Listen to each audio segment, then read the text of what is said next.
Goodman and Hummel podcast, and we got Robbie Hummel. I'd known you since you were a kid. I could blow my knee out, both knees, and still kick your ass. We're trying to find the Robbie Hummel statue. I wanted to kill you. All right, welcome in another episode of the Goodman and Hummel podcast, and we are joined by none other than Auburn head coach Bruce Pearl today. But first, guys, before we get going, I got to get prepared for this podcast and make sure Robbie Hummel knows what's going on here and who the best football team is in America, who the team is that's going to be a playoff team. It is not the Purdue Boilermakers. It is, Bruce, the Indiana Hoosiers football team. How about that? Hey, Coach Pearl, tell Jeff to have them come down to the real league down in the SEC and see how good they are, right? Like let's test Indiana's schedule a little bit here.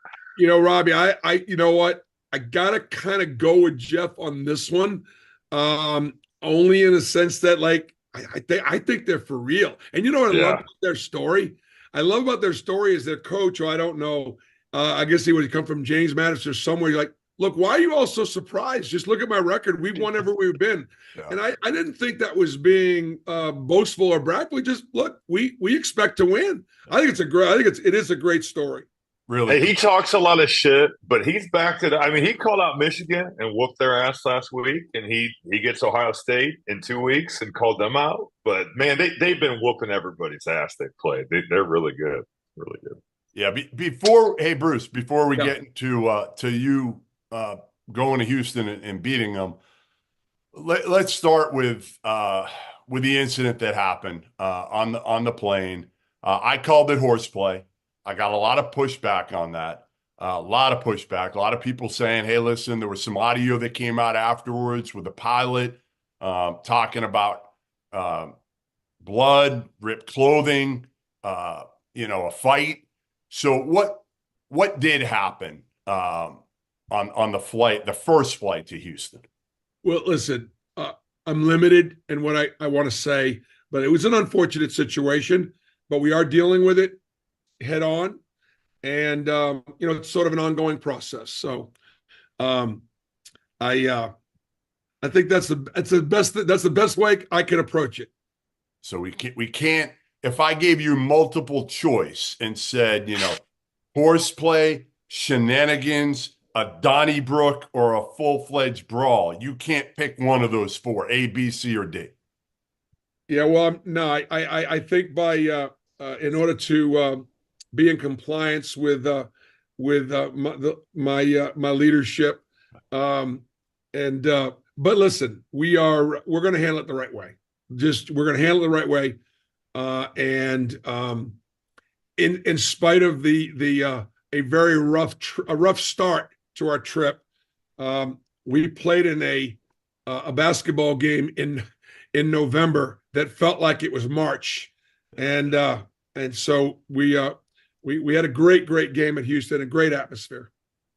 Coach, I know both those guys are reserves and you're one without them, but what do you know what their status will be? I know you play Kent State on Wednesday. Could we see them as early as that? It's an ongoing process, Robbie, and they'll be in class tomorrow, and we're obviously in the process of dealing it. So we'll do it the right way, be fair to all concerned, and but it's ongoing, so therefore I really can't comment. I just about maybe the way you felt after the second plane landed. Did it still feel like a normal road trip? I mean, I have to assume it had to feel a little bit different just because you'd flown back and then flown to Houston. Well, just a long day. It's made for a long day. We missed a community service opportunity that we felt badly about. Fortunately, we didn't play till the late last night. Some people, it was way past my bedtime when we tipped, and we've had situations where we've had flight delays and gotten in late. Last night we got back for the game. We got back at 3:00 in the morning. Coming back. So, but I tell you what, I love these preseason non-conference games. These non-conference matchups in November. Even with Jeff, when you and I worked together, I was actually as intrigued about these November games as the January, February grind of conference play. I just think it's so interesting when you get different styles. And from a coach, as far as preparation is concerned, to go up against Kelvin Sampson, look, he's one of the best in what we do. Yeah. They don't lose. Just don't lose. You can't score on them. And so we were excited about just seeing if we could, get to 60 points, right? Yeah, you got there. You notice how I'm trying to shift gears here with this interview? Do you notice how I'm trying to move? Do I need to do your job and my job? Hey, tell you what. We're getting there. We're getting to the game. I'll sit there. I'll ask the questions. Hey, you're good at this. Hey, you're not as good. You're not as good as Cal at this, because whenever I ask Cal a question in a post-game press conference, legitimately, I'm not kidding. If I ask him a question, he will never answer the question. Never. I didn't think you guys were talking. So I was going to say they don't speak, so it's hard for him to answer any question that Jeff asks. So all right, you do. You go to Houston. Listen, I didn't count you out before, but certainly after the incident and everything like that, I'm like, man, this is going to be tough enough. And now you got this distraction coming your way. Number one, what did you say to them? What Robbie said, was the vibe any different or whatever? Did you say something to them at all that reflected all of the drama that had gone on leading up to it and everything else? It's a distraction, Bruce, partially because of social media, and they're hearing about it that way. Right. We as coaches and teachers and dealing with young people, we deal with lots of things on a daily basis, and that's our job. That's our job. And so a lot of what we do in coaching is stuff that is off the floor. For example, we've graduated 40 kids in 10 years. We've graduated 32 African-American kids in 10 years. That's unheard of now. You have to know all that goes into that, all the class checking, all the discipline, all the tutors, and all the wonder why that guy's not starting. He didn't start because he didn't go to class. There's just so much in coaching as it relates to just trying to teach, trying to lead, trying to help young men get from here to there. Robbie, you know what this is all about. You played it in a disciplined program, and there were rules, and you had teammates that, and you yourself as a terrific player and a great role model. You probably did some things your freshman or sophomore year nobody knows about that, and yeah. So I think that is part of the process. So what we do is we're in the locker room and we're focused on Houston.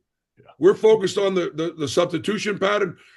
I tell you what, on Saturday, the day of the shoot around, I had to teach Miles Kelly had to go from playing all two to playing 2 and 3.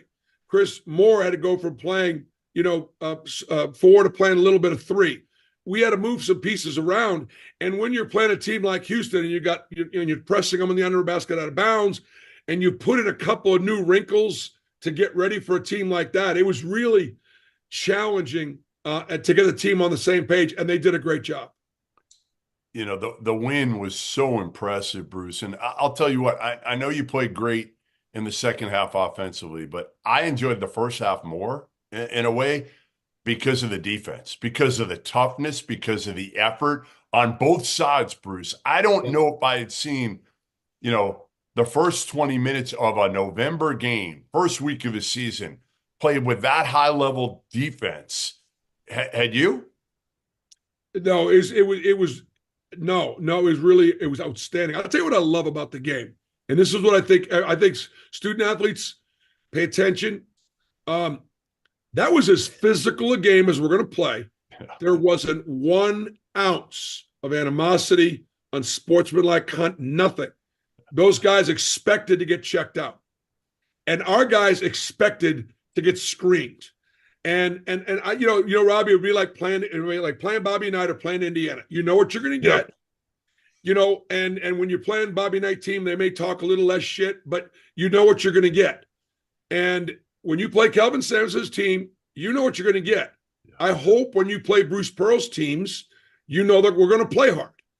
and with a lot of energy and a lot of emotion. So I love that about the game. I really enjoyed watching our players compete against their players, and I really enjoyed the mutual respect I thought that the players had for one another, because we knew these are two good basketball teams early in the year, trying to get better. You love small guards. Nobody loves small guards as much as you do. You got one now that, man, is he fun to watch, right? I mean, yeah. You talk about a gamer and a guy who could just go get his whenever he wants. And I saw him on the circuit, and like nothing rattles him. The beauty, I think, of Tahad is like he can miss 10 straight shots and it doesn't affect him mentally at all. How would he compare to some of the guys you've had in the past? I mean, and again, what did he show you against Houston? Yeah, it's a great story. Great story. He's got nuts. Like, he's got guts. He does have a confidence, but he is still a freshman, and he's got a surprisingly a very normal pregame jitters and butterflies, and we talk about that a little bit. He cares. He's incredibly coachable. I'll tell you what's becoming even more and more apparent to me the longer I do this. And of course, we're in this coach. I want to go back to Todd in a second, but we're in this coaching thing in the ministry of coaching and trying to save kids and change lives, so on and so forth. It's incredible the advantage that our players have when they have great support at home. It's incredible when you've got both parents in a relationship and their support there. I know all the guys that I've gotten that have gotten to the NBA or have had great success. It's been a part of it. He's got great parents, and his father's not a fan. His father may be a fan, but he's a father first. And he sent him to me because he's like, you know what? Coach him. He's late for class. Run him. He does this. He does it. He's a great kid. But being a Jersey guard, being a New York City kid, he does have an element of, I'm coming from a long of guys that got some game. And he also has something like so many great players, they've got it. Like, they got stuff you can't teach. He can see it. He can feel it. Now, he's not going for 20 every night. I mean, this is not going to be an every night thing. He rose to the occasion when we obviously needed him, but he's got some special. He's got great athleticism. I do love small guards because I do believe in quickness at that position is what wins. And we do have ways of guarding to be able to keep him up at the top of the floor. And people don't know how to take advantage of mismatches anyways. True. Coach Johni Broome has made himself into an All-American, and he was that good last year too. When you were recruiting him out of the portal, what type of player did you think you were getting? Didn't think I was getting an All-American. And Robbie, the way you put it was exactly right. He has made himself into an All-American. Like everybody so often, people talk about, I maybe even misspoke before when I talked about guys that went to the NBA. I haven't gotten anybody in the NBA. They get themselves in the NBA. My job is to put them in some positions where they can be successful. Our coach's job at strength training and quickness of speed and, the basketball workouts. So I didn't think he could be this good, Robbie. He like Larry Bird in this sense. People thought Larry Bird was a bad athlete. Larry Bird was a great athlete. Larry Bird just couldn't jump. I mean, Larry Bird had balance. He had poise. He had enough speed and quickness. He was a big man, and he was a great athlete. He just didn't jump like Michael Jordan, for example, would jump. Right. Johni Broome's a great athlete. He's got great hand-eye coordination. He's got great skills. He's got great field. He's not a big jumper. So he's got that big body. He knows how to use it. And I just don't know. I mean, the thing about Johni is he's always been overlooked. He's still overlooked. They'll probably say he's not an NBA prospect because he's not a freak. All he does is win. Where do you think he's maybe taken the biggest step from last year? I think his conditioning. I think his maturity. I think his leadership, his unselfishness. I just think his growth, his faith. He's getting closer to the Lord. I just think he's growing up. It's funny. You look at these guys And you think they're grown men because he's 6'10", 250 pounds. You don't realize he's 21, or when I got him, he's 20 years old. Just, I mean, it's incredible. And he was sort of the baby of his family. He was one of the younger kids, and it's just fun to watch him grow up. Again, like I said, his conditioning, he's a little faster, he's a little quicker, he's moving a little bit better. And he's in better shape to be able to play longer, and he's not taking as many possessions off. Now, I will say this. He does tend to play his best against the best. And he does tend to sometimes, not be as excited about playing, let's say Kent State on Wednesday as he would be, as he was against Houston. And so that's one thing I'll be pouring into him this week is just the consistency of his effort and his energy. Bruce, when you first told me you were taking the Auburn job, back at ESPN, I remember in the hallway, the radio hallway, and you told me, and I was like, man, is this dude crazy? Like, you're going to take Auburn? Like, Auburn is a terrible job. And you turned it into, I mean, it's amazing what like, you and Scott Drew, like I compare, I think Scott honestly has done even, I mean, obviously that's incredible. You could say he's done better. He won a national championship. You could say that. Well, not only that, what he inherited was even more difficult than what you inherited. And you inherited a tough job. But, you go to the Final Four in 2019. You built this thing into where it's like every year for the most part, people know you're going to be nationally relevant. But since you go to the Final Four, you've only won 2 tournament games. And I'm sure like it sucks because we know we put everything into that, right? Everything's about, well, what did you do in the tournament? People forget about the regular season no matter what you do. How difficult has it been the last few years, again, to not do what you wanted to do on the biggest stage? Well, everything, March matters. It matters more than any other time during the year for college basketball. Coaches will tell you, not to continue to circle back to Robbie and Gene Katie or Purdue, but Coach Katie never made the Final Four. But he was a grinder. I bet you Coach Katie did not win many Big Ten tournament championships. I'm not even sure there was a tournament back then. I think the first one was 2000. So he would have gotten a couple, but he never won one though. Okay. To my point, wow, this is crazy. To my point, but he was a grinder. Purdue won a lot of regular season championships because he was a grinder. And so for coaches, most of us tend to be that way. Yet at the tournament and those championships, that's where to the victor go the spoils.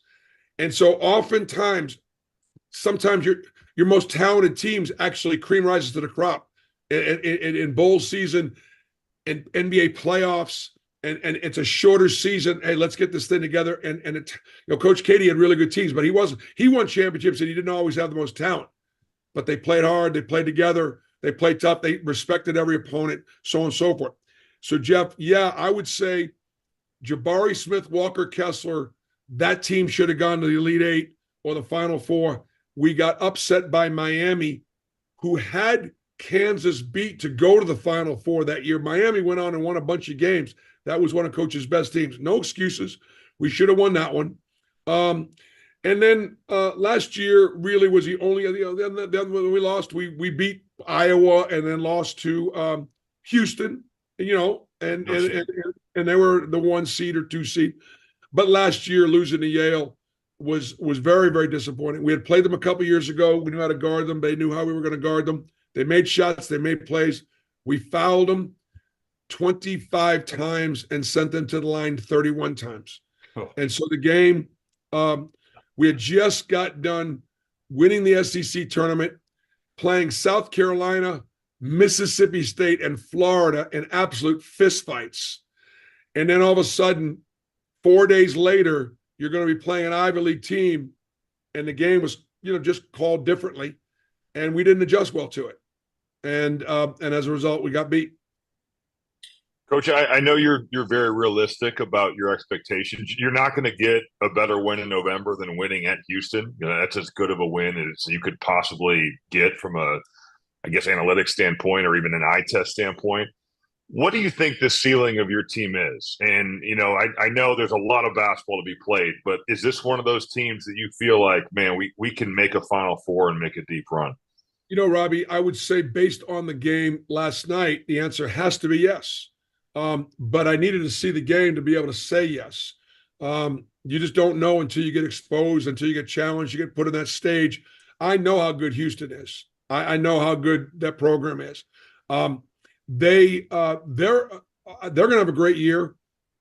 They shoot it better than some of Kelvin's teams have shot it in the past. And I think they're as good as they've ever been. The fact that we were able to beat them tells us, we are good enough to be a Final Four team. What's got to happen? Obviously, we got to keep playing together. We got to get more efficient. We will be so much better scouted now after these games, because and look, as a coach, I'm not saving I'm not saving anything. I had to put what we need to do to beat Houston in. So it's not like you're going to be able to do it. We had a few smoke and mirrors last night, and Tahad Pettifer went off and made some shots, and Johni Broome was unstoppable. I mean, that was the best he's played. He was the man on the floor, and we played really. We played really. That's the best we played. That's the best we practiced. Can we continue that? But I do like this team, and I think this team is hungry. There is Tahad is a 4-star player, and I do not have a high school 5-star on my roster. Okay, these are all transfers from Morehead State and Florida International and junior college. Miles Kelly from Georgia Tech, but he wasn't a highly recruited kid. So therefore, I do think we're humble and hungry.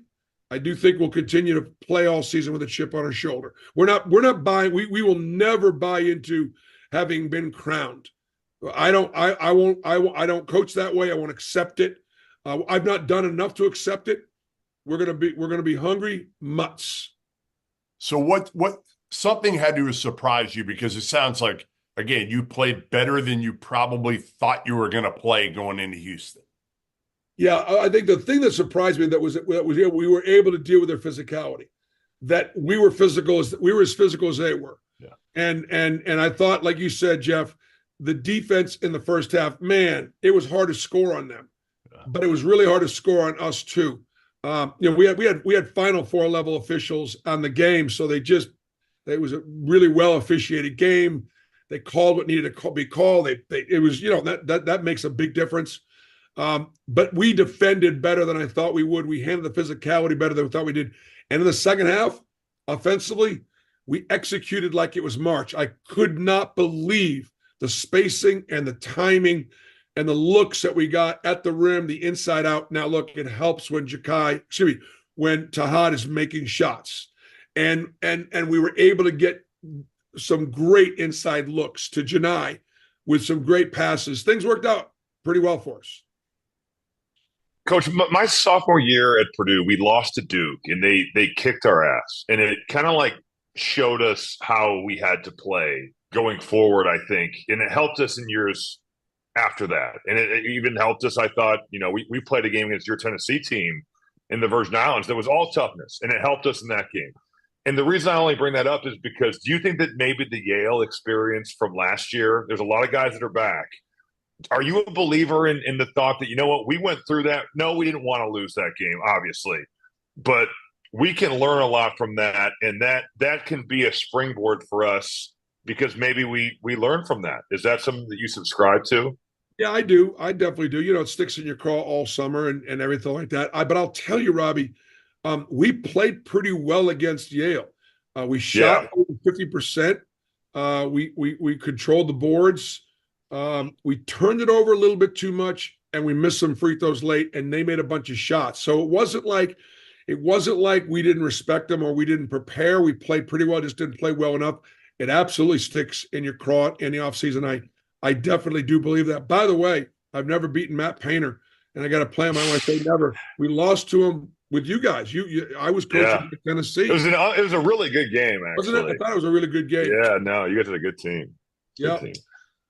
I want to ask you about the flex. I know you come from the Tom Davis coaching tree, but I feel like when most people think of flex, you're thinking about a way to slow the game down, whereas you use flex as a way to get your best players in space.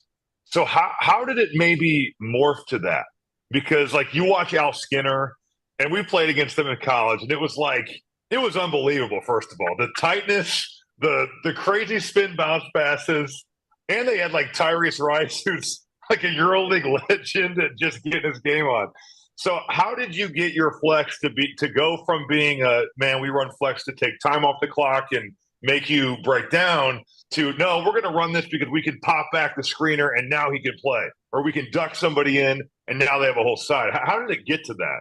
Yeah, well, I love talking about it. That's what separates your show from, so many others is you got some people that actually do understand basketball. Look, that reverse action cut, Pete Newell and Carol Williams from the West Coast actually were the first to design that reverse action cut with a ball, change sides of the floor, and we got that lateral screen, that flex cut. Bo Ryan took the flex and he created the swing offense with the up screen, and it was always a continuity offense. That was when there was no shot clock, and so with no shot clock and a continuity offense, you could then control tempo, pinch and penetrate before the 3-point line, as opposed to spread now. And so what I did was I evolved it from spread 5 out, and I utilized the flex cut. I wasn't interested in I wasn't interested in multiple cuts and slowing it down. I wanted to make a purposeful cut and then play out of that as a continuity. And then what we do is, because I believe play calls should be counters to your continuity. This is your continuity. This is your continuity. This is what you run. And bam, when you want a bucket, you got to counter to that, knowing that this is how they got to guard your continuity. And then you take advantage of their own principles. You take advantage of the way they're taught to guard by getting buckets and play calls. Well, I just love the fact you have to acknowledge the cutter and help, and then it's duck it. And it's a basket because you're just not in position to get there. It's really, really awesome to watch. I really, really like watching you guys play. Well, thank you. No, I enjoy it. And look, it's old school. We've been doing it, for a long time. And we're always, I tell you, I got a great staff. Let me tell you, Stephen Pearl had to scout last night. He did an amazing job, great game plan. He's got a great defensive mind, really good offensive mind. And then I got a guy named Mike Burgomaster, who's a manager at Miami for Larinaga, and I took him as a grad assistant on somebody's recommendation, and he's been with me now as a director of basketball operations, and now he's an assistant coach. He's my offensive coordinator, and while I will develop much of our game plan and develop much of our offenses through my years of experience, Mike's my play caller. Like, he's my play caller, and we develop what we want to do, but for me to be able to have somebody to be able to give me a sequence of things. Now we talk a great deal about what we want and how we want it and the space, the timing, so on and so forth. But I've got a great staff. Ira Bowman is an incredible player development guy, and just a great person and in the gym all the time. Corey Williams is he's great in recruiting and retention, and he played for the Chicago Bulls for a minute. And I got a good Marquise Daniels is my director of player development. My video guy, Ian Borders, my Maddox Jeffries, my director of basketball, Chad Pruitt, who is actually an assistant coach, was a high school coach. He's been doing those Unite events all throughout the Southeast, where those kids been getting like 8, 9, 10,000 kids going to arenas throughout the Southeast and bringing the Bible right to a college campus. They go through some worship. And there've been a lot of kids that have got to know God and been baptized, and it's just been a wonderful this. So I got a great staff of men and coaches that's had a lot to do with our success. So Bruce, in a couple weeks, and you haven't looked this far ahead, but December 4th, I'm in Charleston right now, and in a 4-hour drive, I'm going to take a drive down to Tobacco Road, because the first game is Alabama at North Carolina, I believe, at 7:00. The second game is Auburn at Duke. I now have Alabama at number 2 in the country, Auburn at number 3 in the country as of right now. We moved it up, huh? So we went from 21st all the way up to 2. No, you were like 12 for me. I think you were like 12. I'm sorry. I had those numbers reversed. I thought it was 21. Yeah, you're a little dyslexic there. Anyway, Auburn and Alabama, second and third of the country. I'm not going to lie. All right. You know me. Like, I didn't think you'd do this at Auburn. I didn't think Nate would do this at Alabama. You're a guy from Sharon, Massachusetts. Nate's from the Midwest. Neither one of you, probably anybody understood you guys when you first got to where you are. And now you've got, like, this state is a basketball crazed state right now. Like, how cool is it, number one? And how much do you hate Nate Oates? Well, I don't hate Nate Oates because I respect him. He's one of the best in the country. He's a really good coach, great evaluator, talent. His teams play hard. They play the right way. I mean, he's really good. So it doesn't matter whether I like him or dislike him. We got to compete. I respect him. That's what's most important. Yeah, it's different. It's cool. Back in the day, let's say you're Boogie Cousins and you're right there in Birmingham. Back in the day, there were kids in Alabama or even really in Georgia. If you think about it, both teams, they had to go to Kansas or Kentucky or North Carolina or Duke or someplace else to go be an NBA player or win a championship. We don't now. I think we got 7 guys in the NBA just from Atlanta that came to Auburn and played for me. Just from Atlanta. Atlanta's an hour and a half down the road. And there was a time when those kids maybe needed to go elsewhere. They don't now. They can stay home. And what was other cool about that deal in Houston? We had 4,000 people, at least. Well, it was kind of like when we played Indiana in Atlanta last year. The Hoosiers brought down like 8,000 or 9,000 people. Yeah. To that game. They travel with Indiana basketball. Our fans are starting to travel. And part of the reason is I've got a 9,000 seat facility. It's sold out season tickets all the time. The only time you can actually buy a ticket to watch us play is in the SEC tournament in Nashville, or like it used to be Catlanta, because they always sold out Rupp, or on the road. And so we're taking 2,000 and 3,000. We did not play a single SEC game last year on the road, except Vanderbilt, where we had 3/4 of the crowd, okay, that wasn't sold out. Every game we played was a sellout because we were a decent draw, but every Auburn bought up all the extra tickets. So last night it had a real neutral site feel to it. Last one I have for you. Jay Wright, we know a couple years ago, left early. He was ahead of his time, I think. He got ahead of the NIL and the portal and all that. Tony Bennett, 55 years old. I mean, one of the best there is, one of the best the sport will see. He leaves. You're 64. How many more years do you think you want to do this, given the changing climate, or does that not matter to you? Well, the changing climate matters some, because, there have been about four kids per team per year in Power 4 that have transferred. And again, I go back to, Robbie thinking about what that'd be like, losing 4 teammates a year during his 4 years. Yeah, it's crazy. To the portal. Just to the portal. I'm talking the portal. Right. The portal. It's unthinkable. Yeah. We've averaged close to 2 in 5 years. Prior to this last 5 years, I don't think I can count on one hand the number of kids have transferred from me. I don't like it. I don't run kids off. We are, the way we are going to go. We're going to get through this together.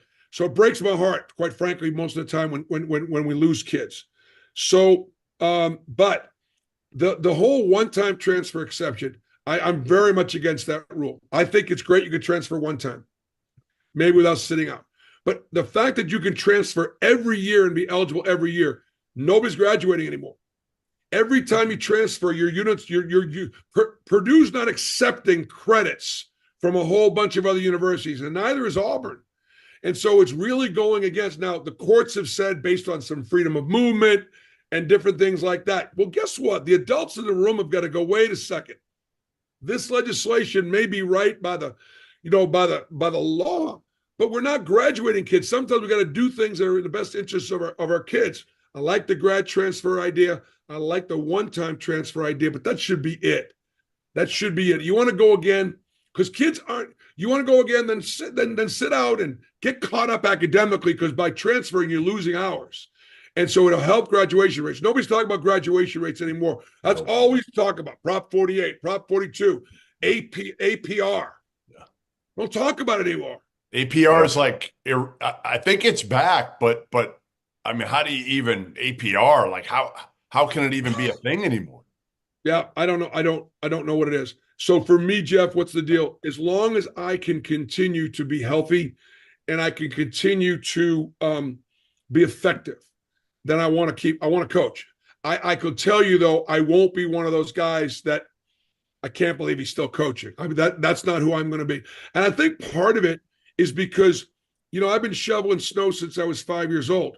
I've been cutting grass since I was 9, and I'm proud of I had a savings book. And, I've worked my whole life, and that's the American way.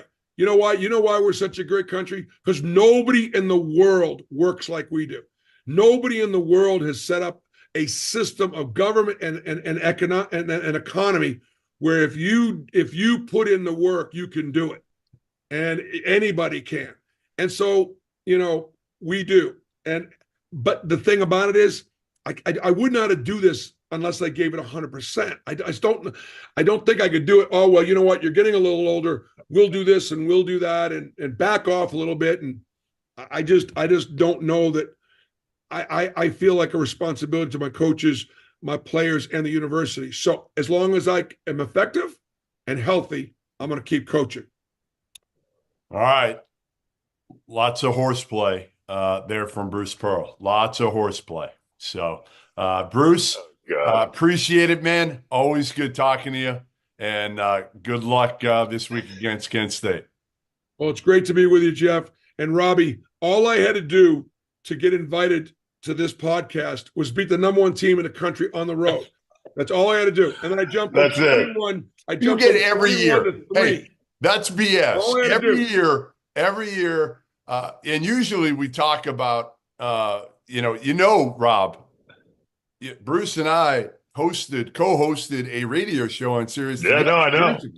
2 years. And we did it for 2 years, and Jeff gets accused of being my boy, like you're my bitch or something like that. You get accused of that by your listeners. And so as a result, and this is what I've tried to tell our Auburn fans, because, you don't often, and part of it is you don't want to put too many expectations on your boy, but I say it the way it is, Bruce. I say it the way it is. Your fans do not like me. They do not like me. Whose fans do? Whose fans do like you? I don't know. That's a good question. What fans do? No. Hey, College of Charleston. I'm not stupid. Indiana's fans must like you. No, they don't. Football. Indiana football fans love me. Indiana women's basketball loves me. Crazy. Football, men's basketball, no, they do not like me because of my my data that I provide of former NBA players and coaches that come to college is not very pretty, Bruce. So no, they don't like me for that one. But we're gonna make another trip to the jungle this year. We're gonna make another trip. Last year it didn't go so well, Bruce. Well, we played Kentucky and they played great. By the way, you guys got a crew here. You guys got an outfit on camp. Now that's what people don't know. Yes. Tell them about that. You got to feel 68 right on campus. That's right. Yeah, we brought on, and we're doing this for a lot of what I've tried to do, Bruce, is try to help. As you get older, what do you try to do? You try to help young kids, right? Mm-hmm. Especially in this industry. And my daughter's getting it as well. So that played a little bit of a part. But it's always, as you get older, you try to give back in any way you can. And especially now, to be honest, with the changing landscape of the media, and for me, specifically with sports media, a big part of it is I don't like where it's headed. I don't like where it is right now. I don't love where it's headed.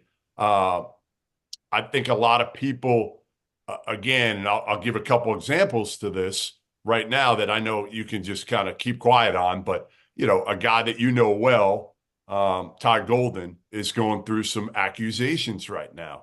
And I feel like people are already deeming him guilty. and not hearing his side of the story. And I'm not saying he's innocent or guilty. I don't know all the facts of this case or many others.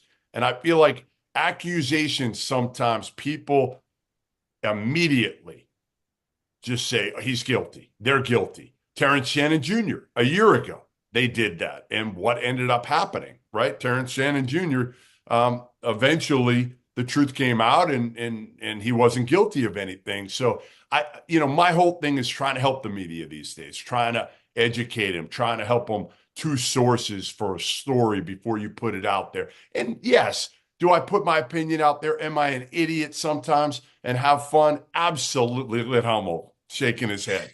But yes, we've started this student network with people on campus to try to help them with podcasts, with giving them feedback and giving them a platform. And I'll tell you what, you have two of the best. JoJo Kavanaugh, Vince Wolfram are unbelievable. Not good. Right. You're right. Incredible. They are pros already. They're that good. They might be the best we've ever had. With the SEC, with doing that, with what you guys are doing, and then the way the SEC network has really grown is we've got big time studios on our campus. They don't need to. Back in the day when we were going to be on TV, the truck pulled in, and that way you knew you were on television. Well, now you don't always need that truck. We got it right here on our campus, and these students or kids are getting hands-on stuff, and they're putting out content like when we worked at ESPN, they put out. I mean, it was really, really, really good stuff. So hats off to you guys for doing that. Well, listen, Bruce, we appreciate it. And we'll talk to you soon. Okay. Sounds good, guys. Thanks, all right. There he was, Bruce Pearl, Rob. And I know he didn't give us much on the incident. He did not. He did not. I don't even care. I don't care about what was said. Yeah. I want to ask you about your tweet. Yeah. You're proud of this tweet. You're proud of the horseplay tweet. It's a great word. Dude, but planes are not, obviously you can't mess around on an airplane, but the only thing I've ever heard of that's like similar to this is Tony Allen and OJ Mayo. They didn't turn that plane around. You know what I mean? That's true. So horseplay to turn around a private flight that costs a lot of money. I don't know, man. I'm not saying it didn't escalate. I thought your tweet honestly made it such a funny situation. So thank you for being the moron you are to just let everybody have a good laugh over Auburn going back. And honestly, impressive to see the way they played. I didn't get to watch the whole game because I was doing a Bulls game, but I watched the end of the first half and then the first 12 minutes of the second, and it was high level, man. That was a fun game to watch. The physicality the coach talked about.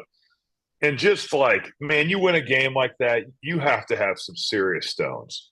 You just, because Houston's not going to back down to anybody, but Auburn wasn't either. And the athleticism on the floor on both sides, Pettiford's shot making at the end, obviously. And I thought, man, Auburn's press really, really bothered Houston in a way that I was surprised because I know that, with LJ Cryer playing the point, it's different from Jamal Shedd for sure. Yeah, and they got who's on. Thing. They got the kid who's on who's solid, but again, it's his first big game. No doubt. Houston.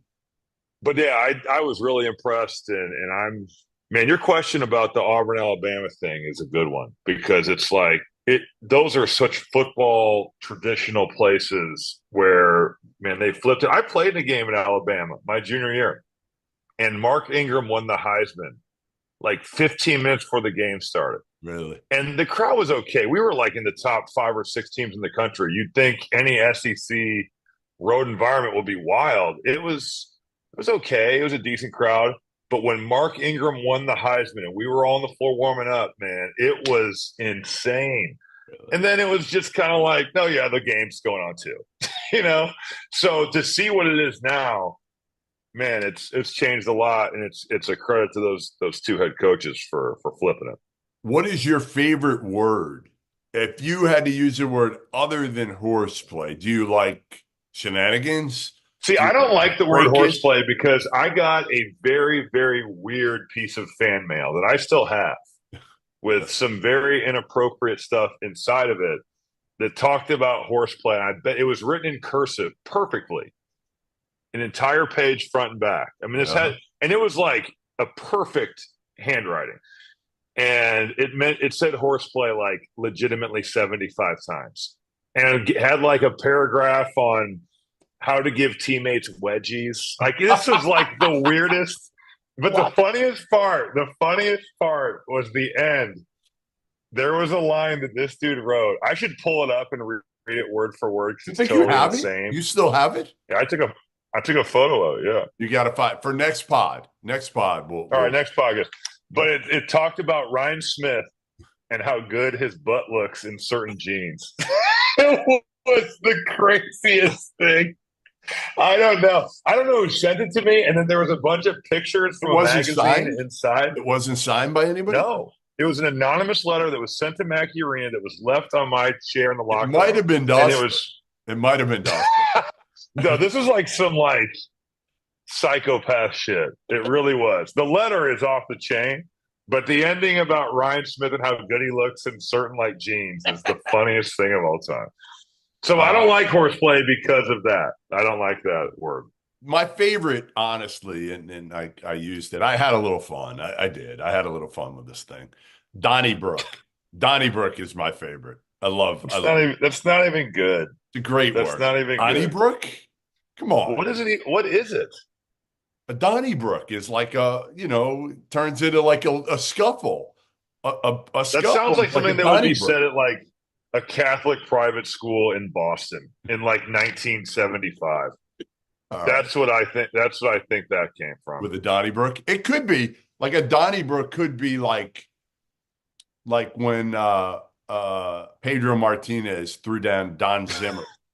Remember that? Yeah, that's one of the dirtiest things I have ever seen. That was unbelievable, dude. And it also was a total overreaction. Roger Clemens didn't almost hit. Manny Ramirez legitimately was out of control doing that stuff.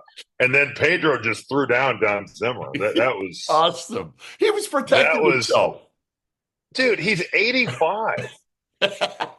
He's 85 years old. You're not protecting yourself. But he has like a steel plate in his head. So Pedro was worried that maybe the steel plate, he might headbutt him.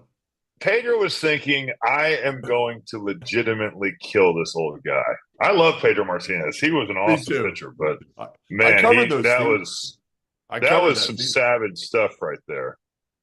That team was a riot to be around. I mean, some of the biggest knuckleheads ever. Yeah, no doubt.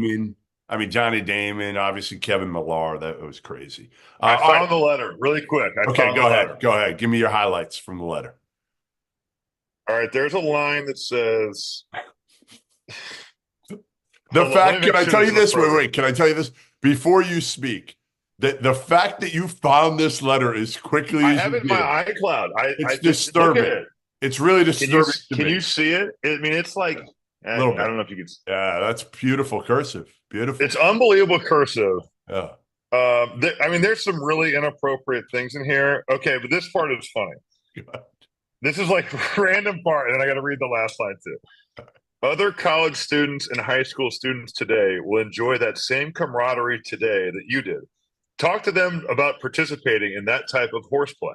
And then it says, there are some benefits to pantsing and wedgies. And then it describes how a good wedgie can help toughen up young players. So it was the weirdest thing. And then the last, I might not be able to read it because, leap it out. If you can't read all of it, don't read all of it. Well, okay. So the photos that were sent were like out of a Playboy magazine. Like they were like, it was like 4 pages from the magazine. I don't think I can read this, but some of this stuff.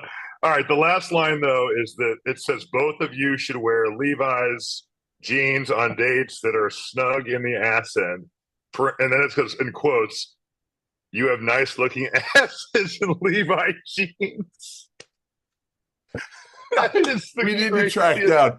Do you think we can do like a handwriting? Can we give this to somebody in law enforcement and maybe they can track the I wish I could read to you after we are done recording. I'll read to you the funniest part of this because it is so funny what they say about Ryan Smith. All right. Let's turn the page and quickly. I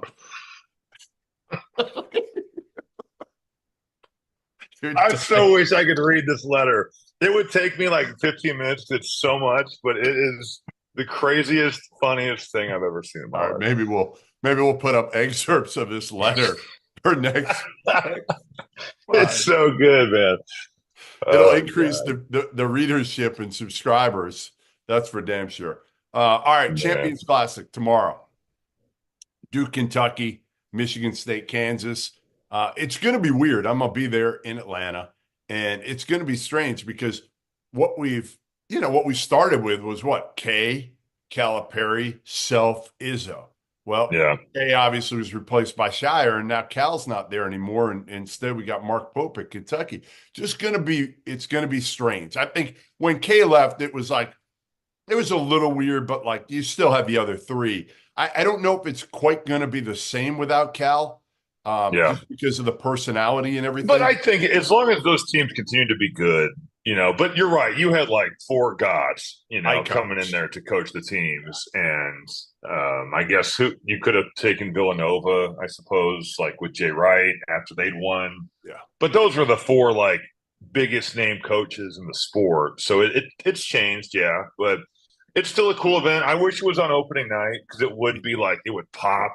And now we've had some good games. This is still like the premier game, but I get why coaches don't like feeling exposed like first game. But man, it's so good for the sport, and it's still such a long season. If you lose, it doesn't hurt you. No, teams. No, they have so many opportunities in conference play, and now the scheduling, you get cracks at other really high level games. So I hope that they'll go back to moving it to opening night just because I think it's a great kickoff for our sport. But it is cool. Cal was one of the guys. Atlanta, I think Cal was one of the guys that didn't want an opening week. I think some of these coaches wanted to push back a little bit. So I wonder now that who would like it? You'd feel naked on opening night. Now, granted, as the exhibitions get bigger, maybe that helps because it's like, you have teams going to Arkansas to play in front of a full house, or Purdue goes to Creighton and plays to sell out.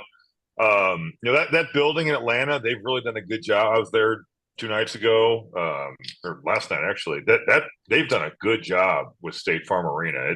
It used to kind of be not great, and boy, the renovations there are good. So it's kind of, I guess Kentucky's right there, but that's kind of a haul for Kansas, Michigan State. I guess Duke is not a bad drive probably to Atlanta. No, that's not bad at all.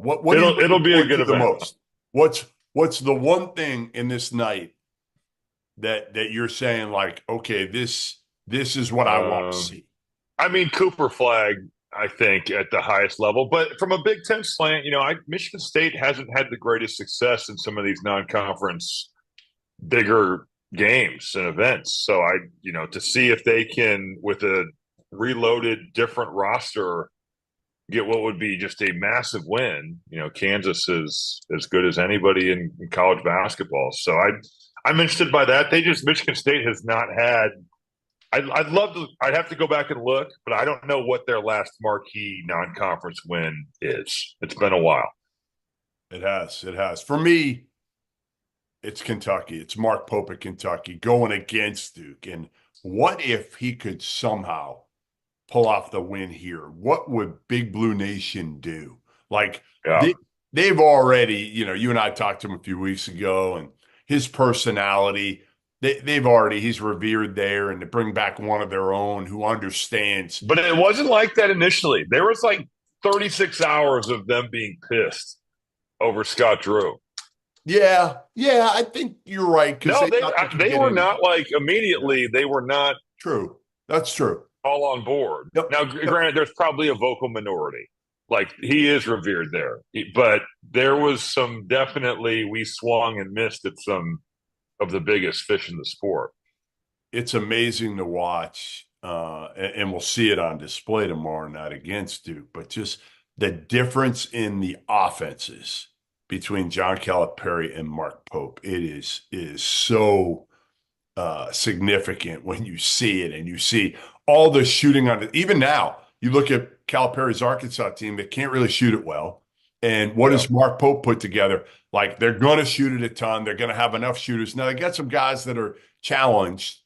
Lamont Butler is not a great offensive player, but he's an elite defender. My guy, Kirk Reese, by the way, last game, he had 12 assists, Rob.